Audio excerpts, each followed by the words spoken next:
കാൽനൂറ്റാണ്ടിലേറെ നീണ്ട സ്തുത്യർഹമായ സേവനത്തിന് ശേഷം കുനുമുച്ചി പീപ്പിൾസ് സർവീസ് സഹകരണ ബാങ്കിൽ നിന്ന് വിരമിക്കുന്ന ചൊവ്വലൂർ ബ്രാഞ്ച് മാനേജർ പി.എ. മുസ്തഫയ്ക്ക് ഹൃദ്യമായ യാത്രയയപ്പ് നൽകി.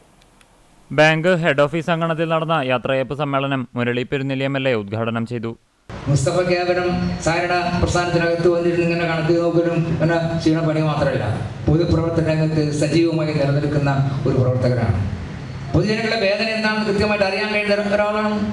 അപ്പോൾ അതുകൊണ്ടോ തൻ്റെ മുമ്പിൽ വരുന്ന സഹകരണ മേഖലയുമായി ബന്ധപ്പെട്ട പ്രശ്നങ്ങളിൽ ഇടപെടാനുള്ള കരുത്ത് കാട്ടിക്കൊണ്ട് മുന്നോട്ട് പോകുന്ന പ്രവർത്തക നിലയിൽ അങ്ങനെ നിരന്തരം നിരവധി പേരുമായി ബന്ധപ്പെട്ട് ഒപ്പം നിൽക്കുന്ന സഹപ്രവർത്തനവുമായി ബന്ധപ്പെട്ടുകൊണ്ട് പ്രവർത്തിക്കുന്ന ഒരാളെ സംബന്ധിച്ചിടത്തോളം അവരിൽ നിന്ന് മാറുന്നു എന്നുള്ള വേദന ഉണ്ടാവും. അവരിൽ നിന്ന് മാറുന്നില്ല. കാരണം എന്താ? ജനങ്ങൾക്കിടയിലാണ് Mustafa.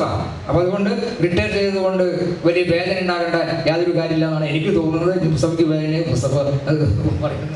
Bank president A. Jayakrishnan അധ്യക്ഷനായി. സംസ്ഥാന പട്ടികജാതി പട്ടികവർഗ കമ്മീഷൻ അംഗം ടി.കെ. വാസു ഉപഹാര സമർപ്പണം നടത്തി. Chowannur block panchayat president Ancy Williams മുഖ്യാതിഥിയായി.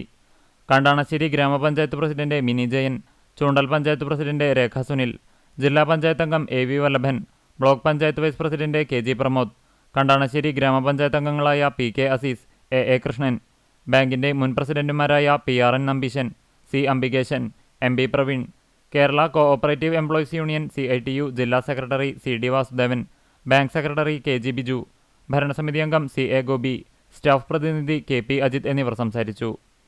1999 ജോലിയിൽ പ്രവേശിച്ച് 26 വർഷക്കാലത്തെ സേവനത്തിനുശേഷം ബാങ്കിൽ നിന്ന് വിരമിക്കുന്ന P.A. മുസ്തഫ മറുപടി പ്രസംഗം നടത്തി. ജനപ്രതിനിധികൾ, രാഷ്ട്രീയ പാർട്ടി പ്രതിനിധികൾ, ബാങ്ക് ഭരണസമിതി അംഗങ്ങൾ, ജീവനക്കാർ, സഹകാരികൾ തുടങ്ങിയവർ ചടങ്ങിൽ പങ്കെടുത്തു.